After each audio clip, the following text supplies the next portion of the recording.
Just like to offer a big shout out to Touchdown Digital for sponsoring this week's video. Well, hi guys, welcome back. So glad to have you all back here. Look, I've just come back from a beautiful sunrise shoot here in the mountains and got some really nice images. Later on today I'm doing a workshop in the afternoon for sunset. I've got a few people that are joining me on a workshop. But today I want to talk to you about something in photography which I think it needs to be understood, and this is pertaining to people that are just starting out on their photography journey, or for somebody that's been involved in photography less than, say, 3 years.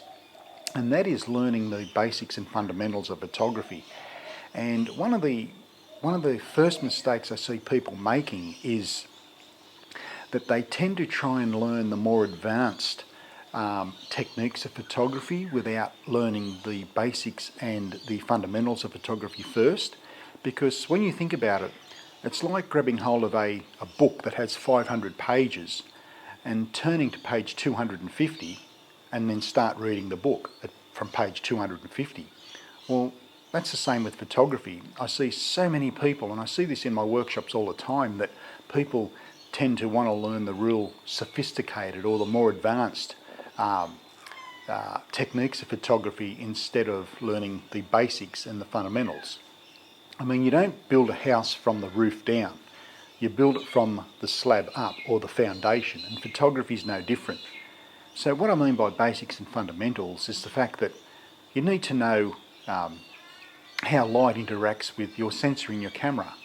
You need to know how to learn how to read a histogram, how to what light does with your aperture and your shutter speed, how it all interacts. It's no use trying to learn how to focus stack or do multiple exposures or exposure blending if you don't know what exposure is. You really need to become an expert at the basics and fundamentals of photography. You need to know these things. You should be able to arrive at a scene and know exactly what f-stop or aperture to use, what ISO to use, and what shutter speed to have generated through your settings. You need to know what aperture priority is and how to use it and when not to use it, when to use manual settings in your camera, when to use them and not to use them. These are the fundamentals and the basics of photography that you need to get right before you want to advance yourself with certain techniques. It's very, very important that you know that, and I see it all the time, and people tend to get bogged down with so much information out there, and there is a lot of free information out there which I think is good, very constructive, but then there's also a lot of destructive information out there. Social media plays a big part with photography now, and YouTube is no different. There's lots of videos and good content on YouTube about learning photography, but we all learn in a different way. Some people are very visual learners and some people are hands-on. Now, I find the people that are hands-on with their photography while they're learning photography, they're the photographers that will grow a lot quicker than somebody that is prepared to sit in front of a computer and watch hundreds upon hundreds of YouTube videos over a period of time trying to learn photography. I believe that leads to a lot of confusion, and I've seen this firsthand. I've been involved in photography for 48 years. I'm 58 years of age. I had my first camera at 10, and I have not stopped taking photographs for 48 years. So I think I'm fairly experienced to talk about this very subject. I see it all the time. So I believe to learn photography, you've got to go out with a camera and make mistakes. That's how we learn in life. We make mistakes and we learn from those mistakes. So if you're one that's going to sit there and watch hundreds upon hundreds of YouTube videos, and I'm not saying that's a bad thing, because there are some good presenters out there and there's some not so good presenters. That's fine, but you won't grow as quickly as the person that's out here every day taking photos, making mistakes and learning from them mistakes. They will reach this level while you're still there.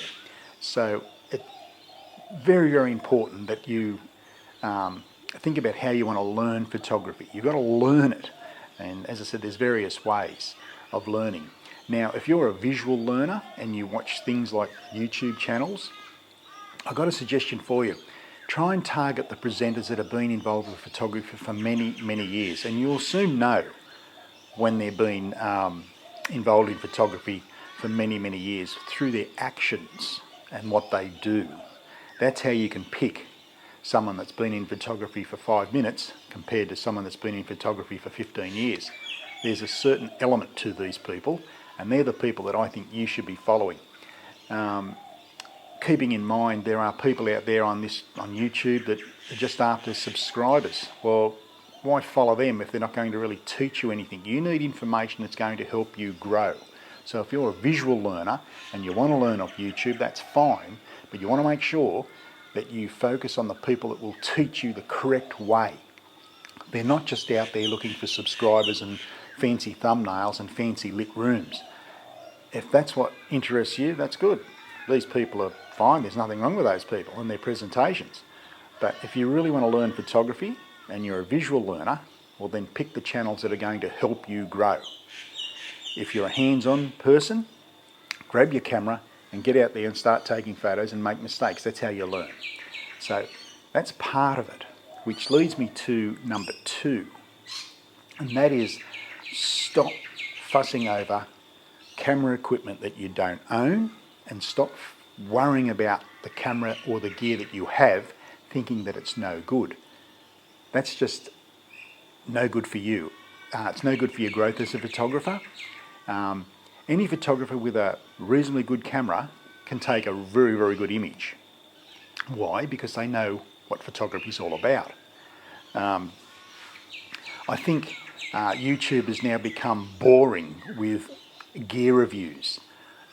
Seriously, if you're looking at upgrading your camera from what you currently got, if you are hell-bent on watching gear reviews, especially camera reviews here on YouTube, I strongly suggest to look at the reviews where the camera has been actually used, not for 5 minutes, not just as a happy snap or, a quick shot over there or a coloured graph. Look for YouTube videos on camera reviews where the camera has been used extensively over a period of time, such as my thoughts on the Canon 5D after 5 years of use.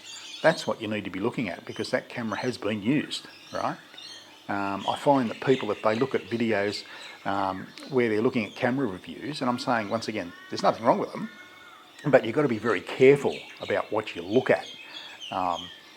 Camera reviews such as someone taking it straight out of the box and then they're telling you how good it is. That's rubbish, really. That's just not the way it should be. And I don't want you to fall into that trap thinking, well, this guy said that's a good camera. Probably is, but is it good for you? That's the question. So if you're looking, or you're hell-bent on looking at camera reviews, which, as I said, I think is becoming quite boring, because the difference between a 5-year-old camera and a brand new model is very minuscule. There's things in that new camera that you may never need. I mean, why go out and buy a 40, 45, 50 megapixel camera when all you do is put your images on social media? You just wasted your money. Why have a camera that's good for eye detection when you don't do animal photography? It just doesn't make sense. Sure, camera gear is important. I mean, you need a camera to take a photograph, but that's it. That's all you need. You need skills as a photographer to take and make great, good images, or to create good images. So don't be fooled by camera reviews here on YouTube.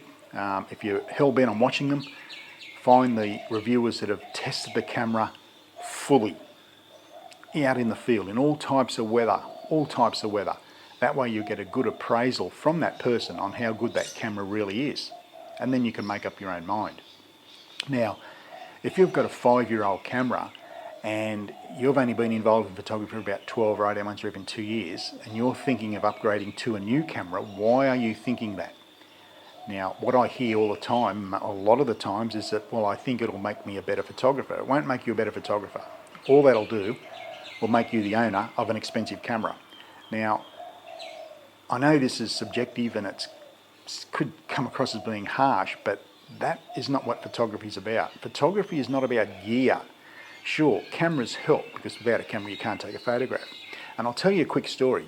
In 2019, my beautiful wife and I, we were in Arizona, and we went into the Antelope Canyons, which is just an outstanding location on the planet. It's in the middle of the desert, and you go down underground and you're looking at these fantastic formations in Antelope Canyon. And we had an Indian tour guide, and a lot of the tourists had using their mobile phones. I was using the big Canon 5D Mark IV and 11 to 24 millimeter lens, and I was getting some really good shots. And my wife had the newest available brand new Apple iPhone, and a lot of the other tourists had similar phones or mobile phones, but they were a bit older.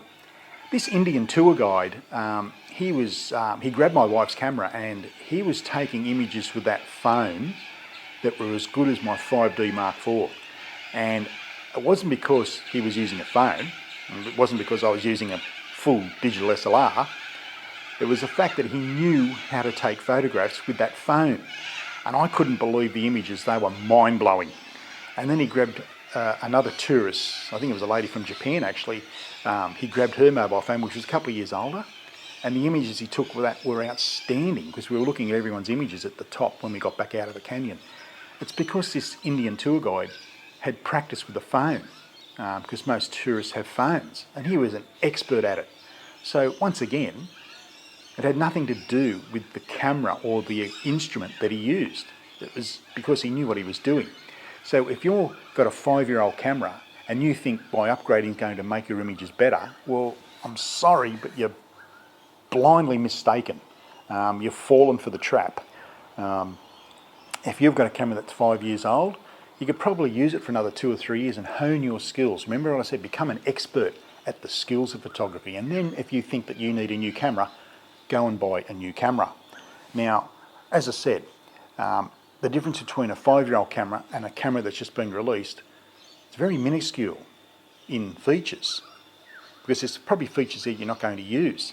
So why upgrade to that camera? It's not going to make any difference to your photography unless you think that the current tool of trade, which is your 5-year-old camera, is letting you down or it's inhibiting you from growing. That's when you should look at buying a new camera. For me, I've got lots of cameras here, all full frame, and I don't upgrade my cameras just because they hit the $150,000 shutter count. I've got a 5D Mark III here that's done over 670,000 shutter activations, and I've not had it repaired because I don't need to, because it's working fine. I mean, that camera is just a beast. I've got 2 5D Mark IVs, and I'm just about to buy a new 5D Mark IV because Canon is still making them, and there's a reason why Canon is still making a 5D Mark IV. I'm buying a new one of them, and that will last me probably till the day I die, to be quite honest. But really think about upgrading your gear only when it's necessarily to upgrade it.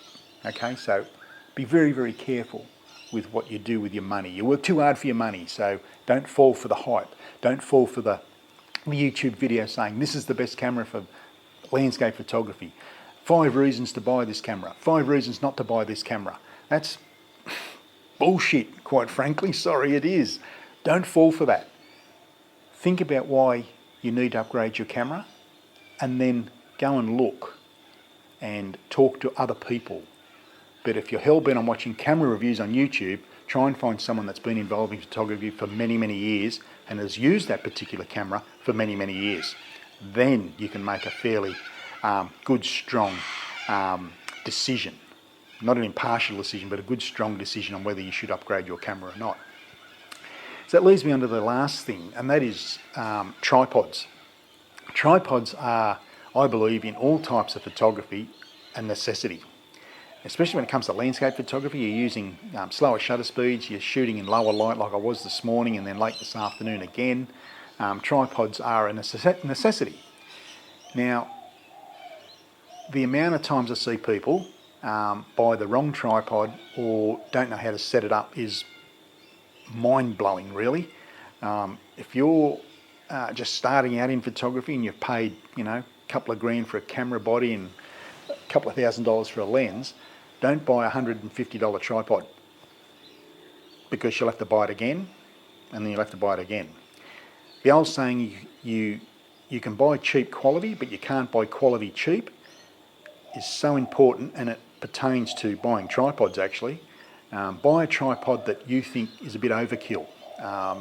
Think about what you're going to photograph, where you're going to walk. Here in the mountains we've got some strenuous walks here. Huge walks in, huge walks out. So a big heavy tripod is not suitable, but you need something that's light enough but strong enough to be able to render your images pin sharp. I see so many people come up and say, "Oh Glenn, my images are out of focus." Well, they're not out of focus, they're soft because they've used the wrong tripod or they haven't set the tripod up properly. So spend a bit of money on a tripod. It might sound trivial at the time, or this might sound trivial to you, but buy a tripod that you really stretched your budget to buy, because that's the tripod that you want and will last a long time.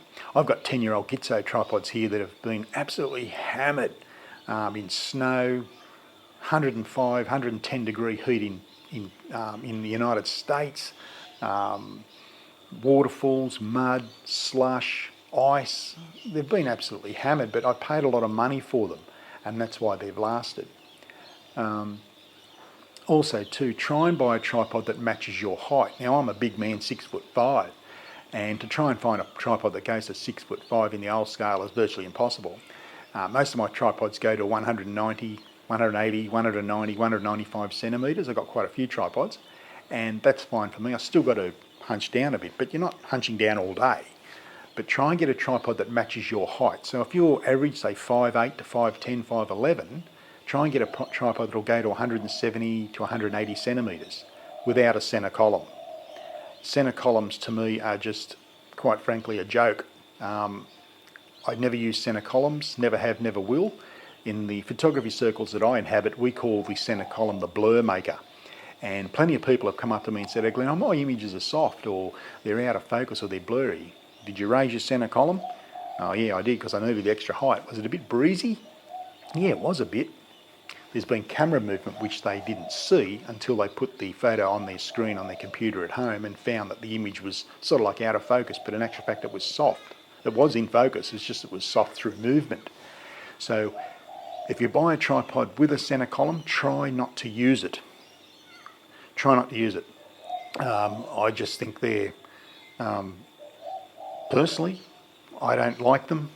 They create too many problems, and as I said, excuse me, we call them the blur maker, the centre columns. Try and find a tripod that doesn't have a centre column and use that tripod. Another thing too, don't hang things off your tripod. I mean, I've seen people hang bricks, sandbags, photography bags, even filter pouches hooked onto the leg of the tripod. Don't do that. That's a newbie mistake. Don't do that thinking it's going to give you extra stability, or it's convenient to have a filter bag attached to your tripod. Probably is convenient, but it could cause you problems, and you don't want problems. Okay, so you're going to make enough mistakes as it is without introducing the other possibilities of creating more mistakes or unnecessary mistakes. So don't attach anything to your tripod. Don't try and weigh it down. Buy a good solid tripod, because if you do that, you don't have to weigh the thing down. It's as simple as that. And buy a tripod that is going to extend your budget a bit, because that's the tripod you want. So they're the things that that I think people should know when it comes to photography, especially learning photography. But I'm a firm believer the best way to learn photography is to grab your camera and go out and start taking photographs. Because at the end of the day, if you want to learn to drive, you don't watch a YouTube video. You go to a driving school. If you want to fly a plane, you don't watch a YouTube video on how to fly a plane. You go to a flight school to an instructor. And it's the same with photography. Sure, there's good YouTube channels out there pertaining to photography, and you can learn from these people. You can. There's nothing wrong. But pick the ones that have been involved in photography for many, many years. And that way, if you're a visual learner, you can learn that way. But on top of all this, there's one thing about photography that you must understand, and that is to have fun. Don't take it too seriously, but have fun, and be relaxed, because if you're relaxed while you're taking that photograph will be good regardless of what gear you use. So that's it. Any thoughts or comments, please put them down below. I'd love to hear from you. This afternoon I've got a workshop, and then after that I'll be shooting personally for myself at a location where I think it's going to produce some really good colour in the sky. We've got a week of rain predicted here, up to 35-40 millimetres, and I think the day before a storm like that or weather like that produces brilliant light. So there's a free tip, just before a storm or a storm event that's planned. So that's it for another episode of Sniper Photography. My name's Glenn Samuel. Thank you for watching this. I hope you have a great day, and as I always say, be nice to yourself, family and friends, but most of all, you keep smiling and keep shooting, and bye for now.